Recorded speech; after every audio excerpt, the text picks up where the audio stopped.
and this is a solo game that takes about 30 to 90 minutes to play, and this one is the third in the series of the Spire's End games, with the first one being more focused on a darker and more mature theme, but also introducing the universe that all these games take place in. The next entry focused more on one of the characters from that universe, known as Hildegarde, and it followed her story and her background within this universe, and it also introduced a more vibrant artwork that is carried forward into this newer entry. In this entry, players are going to be following the story of Rangitaki, who's desperate to escape from her home that was raided by mysterious enemies. Players are going to be moving through a deck of tarot-sized cards, with each of these cards offering different options, whether it's navigational options or story choices, while other cards might present different challenges that can also set you down different paths, or even throw you into different encounters, and even give you opportunities to gain new items or interact with different events. If you're familiar with the previous games, this one does play more similarly to Spire's End Hildegarde,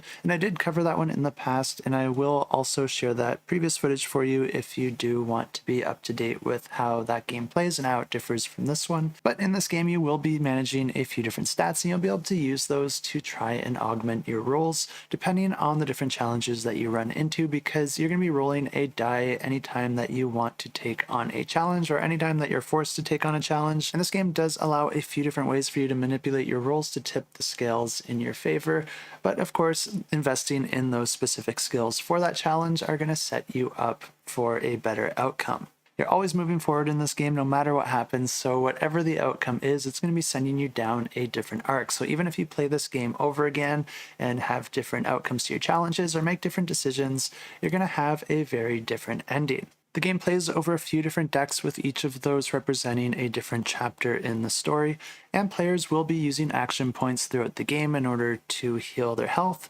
influence their rolls, and even perform some bonus actions. Players start the game with 7 action points, but you don't want to spend these too quickly because they only get reset after an encounter. There are some ways to get more action points through the decisions or outcomes of the challenges that you face, but generally you're going to be going into an encounter with the action points that you were able to save, and it always starts on your turn. So if you saved more action points, you're going to be able to do more in your initial turn, which hopefully results in you taking less damage and getting through that encounter safely and as quickly as possible. But something that is unique about this edition of the game is that when you do enter into an encounter, you actually are going to be using this encounter board, which does add a spatial element into the game. This is not something that was a part of the previous entries, so this one will be playing a little bit different than all the others. The action board can have different enemies and terrain taking up the different slots within the board for the player to interact with. Within an encounter, it's always going to be alternating between the player and the enemy, always starting with the player's turn first, and like I said, you want to save as many action points as you can to get a really good jump on your opponent. But after the enemy's turn, you always do get your action points reset, and you're going to be using them to do different things like use your weapons, which can have different action point costs as well as a different amount of damage or number of targets that they can hit. And then you will also be rolling a die in order to determine if that is a critical hit or possibly a complete miss. Like I said, the game does offer a few different ways for you to modify your rolls, but that usually involves spending some sort of resource. So although you can have some control over the encounter, it is going to come at a cost and possibly put you in a worse situation in the future if you spend too many of your resources. As always, if you are interested in this one, I will have a link to the campaign in the description below, and you can check it out to see even more details. But if you are interested to know exactly how Hildegarde played, I'll just go ahead and roll my previous footage for you now. And this is a standalone card game adventure set in the world of Spire's End, which tells the story of Hildegarde, the main player from the first game.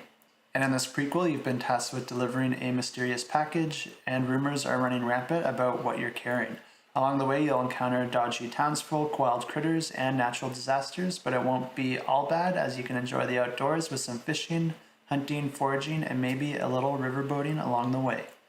Spire's End uses a choose-your-own-adventure mechanism where cards will present some choices that players can make. Each decision will guide you to a specific numbered card in the deck, and all the cards between that number and your current card get discarded for the next time that you play.